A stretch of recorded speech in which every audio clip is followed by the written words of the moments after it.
If you use PC to play games, you'll probably be familiar with mods. Mods are something that can change the element of a game and can range in various shapes and sizes, some being simple model swaps or adding new items to a pre-existing game, changing very little to the overall game, and then we have some more ambitious mods which can attempt to rebalance the entire game, overhauling the core functions of a game to refresh or rebalance a pre-existing layout, or invent a whole new story into a pre-existing game. Mods can increase the life of a game and sometimes can be the stepping stones towards a future franchise. And one engine that people in the modding community seem to frequently use is Source. Source has been around for years and arguably is still one of the best engines to date. But more importantly, if you wanted to release your Source mod as a free title on Steam, it would cost you nothing. So this gave small-time modders the chance to release a full title for free with little to no fees, and thanks to Valve being so generous with their Source engine, some of these mods were made into full titles or lived long enough to get full-on sequels. The Stanley Parable, for example, was originally a Source mod that later on got its own full title. And another game is No More Room in Hell, a fantastic zombie car title that's currently got a sequel in the works on Unreal. And if you wanted an example of how a third party can show the true potential of what Source is capable of,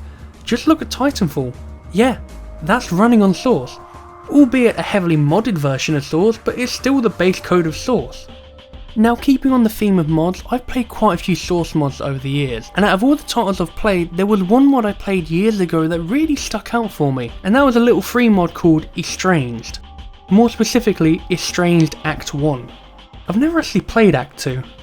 Yet. Now, there's nothing special about Estranged, especially when you consider all the mods out there, but this mod just seemed to stick out for me and left an impression that didn't really change after replaying the mod for the first time in over 6 years. I'm not kidding either, I played this once 6 years ago and that's it. I just remember playing it for about an hour and a half, finishing it and going, wow, that was actually kind of fun. It's weird to think when I look back at it because I've played a few Source mods since then and I've replayed a lot of them more often. But sometimes a game doesn't have to stand out or have a unique aspect to it for it to be a fun time, and Estranged definitely proves that for me. I'll cut to the chase now. Estranged Act 1 is a fun little mod that'll only take up about an hour of your time, and it's free. So please, go ahead and play the game first and then come back here if need be. I won't cover anything spoiler wise, so the choice is entirely yours. But in case you want to play the mod, I'll just fade this out to black and put the logo right here. Hello? If anyone can hear this, my name is Jonathan Darrell, and I need help.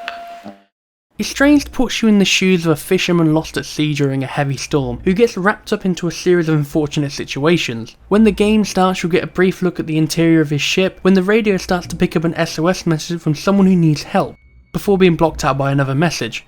Soon after, the ship will crash and you'll wake up on the coast near some empty docks. After briefly exploring the docks and getting used to some of the more basic elements of gameplay, you'll make your way across the beach where you'll meet the survivor who sent out the SOS message from the start of the game. He'll explain that an outbreak has spread across the island and that he was trying to call out for help, however a message was blocked by a company called Ark. He gives you a rough idea of where the signal is coming from and a gun to help you along the way, but instead of coming with you and helping any further, he just sort of gives up, asking you to leave out back and to protect his family if you ever find them. From the brief interaction you have with him, it does put the whole scenario into perspective. Similar to a title like Silent Hill, there's no one around and anyone you do end up finding doesn't really give you a lot to go by and doesn't stick around with you for the journey, but this starts to confirm a feeling the game presents to you from the start: isolation.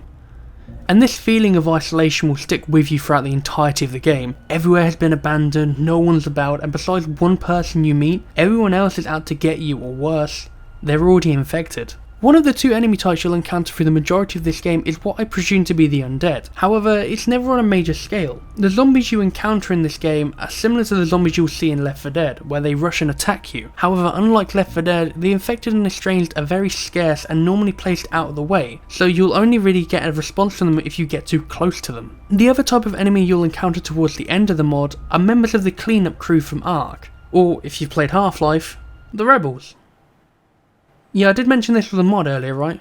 Well, you'll see a few Half-Life assets popping up throughout the mod. It's what I'd consider the grey area of a mod, since it doesn't really relate towards Half-Life with any aspect of the game itself, but it uses the assets, which makes me consider it a Half-Life mod. Like, seeing Dr. Kleiner call himself George Richmond is always quite bizarre. However, unlike Half-Life, the way Estranged deals with weapons is slightly different. Throughout the game, you'll be able to play around with one of 3 weapons: a pistol, an SMG, or a hammer, but you can only hold on to one of them at a time, so whatever you pick up will be swapped out for what you currently had in your hand instead of being put into your inventory, it's an interesting choice, but considering how little you'll find yourself in a pinch, it doesn't really matter all that much. Although I will complain about one thing, and that is the melee animations for the hammer were just a rejig of the crowbar, and they look really dumb when fighting a zombie.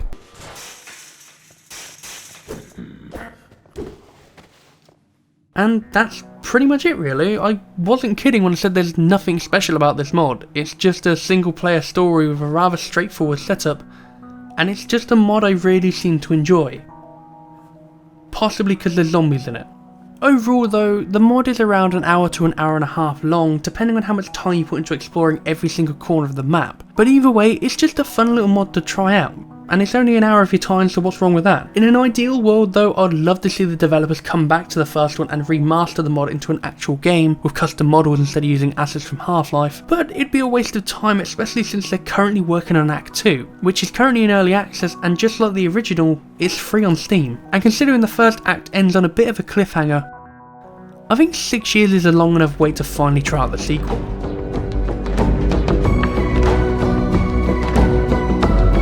Firstly, thank you to Rudolph for supporting me on Patreon, I do appreciate it buddy. Secondly, for a little bit of homework for today, why don't you tell me one of the source mods you really like playing? And maybe I'll check it out in the future.